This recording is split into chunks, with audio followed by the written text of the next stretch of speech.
Le 9 mai dernier, la section du Québec de la Financial Executive International Canada, qu'on appelle la FEI, a récompensé 3 dirigeants financiers d'exception. On a remis également le prix Hommage. Alors, FEI Canada, ou Dirigeants financiers internationaux du Canada, c'est une association professionnelle intersectorielle constituée de hauts dirigeants financiers. On compte plusieurs sections régionales réparties à l'ensemble du pays, des centaines de membres. Et pour en parler de ce concours Les As de la finance, parce que c'est vraiment le sujet de discussion, nous recevons Louis Marcotte, président par intérim de l'Association pour le Québec de la FEI. Bonjour, M. Marcotte. Bonjour. Parlez-nous de ce concours d'abord, Les As de la finance. Quel est l'objectif? Alors, Les As de la finance, c'est un concours qui veut reconnaître la contribution des dirigeants financiers à leur entreprise et à la communauté. Donc, on veut reconnaître un peu le rôle que jouent ces dirigeants financiers au sein de leur entreprise, dans la croissance, dans le développement de l'entreprise, éventuellement de la restructuration, et de faire valoir ce qu'ils ont accompli auprès de la communauté et de leurs pairs. Ça existe depuis plusieurs années, là. C'est la 3e édition qu'on fait le concours. Okay. Oui. Donc, c'est assez jeune, quand même. C'est toujours jeune et on voit de plus en plus d'enthousiasme envers le concours parce que c'est une belle façon pour nous de reconnaître la contribution des dirigeants financiers. Et comment ça se passe? Est-ce qu'on doit poser sa candidature ou ça fonctionne par référence? C'est un peu des deux.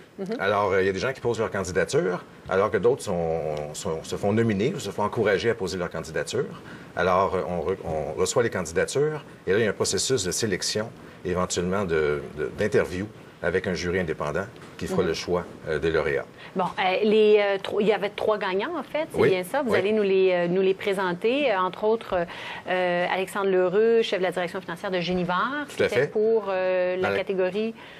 Entreprise publique. OK. Donc, Alexandre était un des nominés dans cette catégorie-là. Et compte tenu de ses accomplissements à travers l'entreprise Génivard, s'est mérité le prix pour l'entreprise publique. C'est Génivard, hein? C'est bien ça ou Univard? Génivard. Il y a une catégorie entreprise privée également, parce que ça, c'était pour les sociétés inscrites en bourse. Exactement. Entreprise privée. Et le gagnant est le chef de la direction financière du groupe Deschênes. Marc Lapierre, tout à fait. Alors, lui aussi dirige une entreprise privée. Et donc, on veut donner la chance aux deux parce que ce sont 2 mandats qui sont différents qu'en entreprise publique ou privée. Et donc, Marc s'est mérité le prix avec une chaude compétition. Il faut comprendre que il y avait beaucoup de candidatures, beaucoup de personnes en nomination. Il y a plusieurs belles nominations, beaucoup de candidats de belles entreprises québécoises qui sont représentées. Donc, c'est pas un choix facile pour le jury, là. Non, alors, c'est une belle... Surtout que d'un secteur à l'autre, les défis sont complètement différents. Il faut réussir à calibrer tout ça. Tout à fait, tout à fait. Alors, on essaie de reconnaître les deux, donc soit en privé, soit en public. Et éventuellement, vous allez nous parler de la relève, oui. La relève. Donc aussi, on veut encourager ceux qui sont les futurs hauts dirigeants. Et Isabelle Tourigny, du groupe Béton-Brunet, s'est mérité le prix pour la relève. Donc, on voit qu'elle la relève parce qu'on a eu aussi des belles candidatures à ce niveau-là. Et pour compléter les grands gagnants, il y a un prix hommage également qui a été décerné à M. André Imbeau du groupe CGI. Donc, et pourquoi particulièrement M. Imbeau?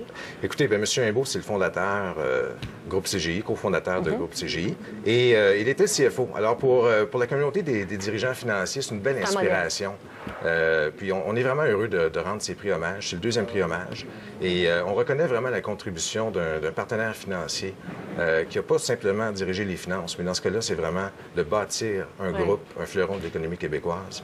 Et on est vraiment heureux de pouvoir lui rendre hommage. Oui, des prix qui prennent tout leur sens dans un contexte où on diffuse à longueur de semaine la commission Charbonneau et où on parle de corruption, entre autres. Là, je pense au secteur de la construction. Là, un des grands gagnants, c'est Alexandre L'Heureux, qui est chef de la direction financière de Génivard. On sait que, récemment, un ancien dirigeant de Génivard a clairement dit qu'il y avait collusion là, entre le milieu municipal et le secteur de la construction. Ça complexifie de beaucoup le rôle de ces chefs de la direction financière de ces entreprises-là. Là. Ah, tout à fait, tout à fait. Donc, les dirigeants financiers sont vraiment appelés à jouer un rôle de contrôle dans les entreprises, d'éthique, d'assurer le comportement correct des entreprises. Et donc, c'est un rôle qui est souvent dans l'ombre, mais qui est clé, justement, pour qu'on ne se retrouve pas dans des situations embêtantes, comme on a vu dans certains cas. Quelle est la mission de FEI Canada, justement? Donc, FEI Canada, c'est une association qui regroupe environ 2000 membres à travers le pays et dont les objectifs sont de permettre le développement professionnel de ses membres, de leur permettre de réseauter également. On fait la défense d'intérêts aussi. Et éventuellement, on veut reconnaître leur contribution. Donc, un peu de reconnaissance à travers le membership. Est-ce que vous organisez, par exemple, j'imagine, mais des conférences, j'imagine que chaque année est marquée par un thème particulier qui représente un défi pour ces acteurs importants là, de l'économie? Bien, effectivement. Donc, la section québécoise de FEI Canada, qui regroupe à peu près 200 membres, organise une quinzaine d'activités à travers l'année de différents types. Donc, conférences, dîners, causeries, petits déjeuners, sur des sujets d'actualité qui concernent les dirigeants financiers. L'objectif, c'est de les garder à jour, de permettre de se rencontrer et d'échanger, parce que c'est un des plus grands bénéfices, c'est pouvoir échanger entre dirigeants financiers, des choses qu'on ne peut pas nécessairement apprendre sur les bancs d'école, mais on profite de l'expérience de nos collègues pour apprendre. Oui, en fonction de la réalité, le contexte économique qui n'est pas facile également, et quelles sont justement les plus grandes préoccupations des membres de votre groupe? Bien, écoutez, je pense que la croissance, le secteur économique ou l'environnement économique n'est pas évident. Alors, les gens sont concernés. Coupe des dépenses, les défis organisationnels de restructuration, d'expansion aussi, les gens qui sont allés à l'étranger, qui font face à de nouveaux défis pour trouver de la croissance à l'extérieur.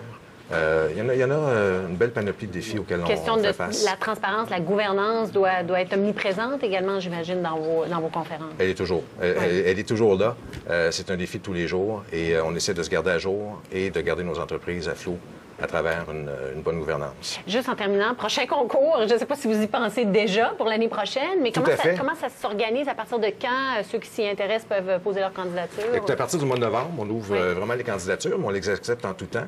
Alors, si vous avez quelqu'un à nous suggérer, ça va nous faire plaisir de prendre on va y penser très certainement. Président d'honneur déjà nommé pour l'an prochain? Non, pas encore. Cette année, c'était...